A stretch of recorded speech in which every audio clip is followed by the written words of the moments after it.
இந்த வீடியோ பார்த்தீங்க இல்லையா?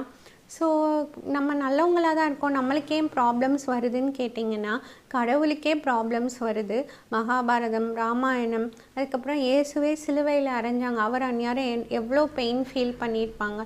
ஸோ எல்லாருக்குமே வந்து கடவுளாக பிறந்தவங்களுக்கே ப்ராப்ளம்ஸ் இருக்கும்போது, நம்மளுக்கும் லைஃப் டு டெத்து வரைக்கும் நடுவில் இன் பிட்வீன் த கேப்பில் வந்து நம்ம எல்லா ப்ராப்ளம்ஸையும் ஃபேஸ் பண்ண தான் செய்வோம். அது பணம் இருந்தாலும் சரி, இல்லைனாலும் சரி, ஒவ்வொருத்தவங்களுக்கும் ஒவ்வொரு விதமான ப்ராப்ளம்ஸ் இருக்க தான் செய்யும். அதை நம்ம எப்படி ஹேண்டில் பண்ணி வெளியே வாரோம் அப்படின்றதான் இம்பார்ட்டன்ட். ஸோ நல்லவங்க கெட்டவங்க அப்படிலாம் பார்த்து ப்ராப்ளம்ஸ் வராது. இன்னொன்று என்னென்னா, மணி இருந்துச்சுன்னா ப்ராப்ளம் வராதுன்னு நினைக்காதீங்க. மணி நிறையா இருக்கிறவங்களுக்கு பார்த்திங்கன்னா டிசீஸ் ரிலேட்டட் ப்ராப்ளம்ஸ் வந்திருக்கு. கேன்சர், ஸ்லீப் இல்லாமல், மன நிம்மதி இல்லாமல் இருக்கும்.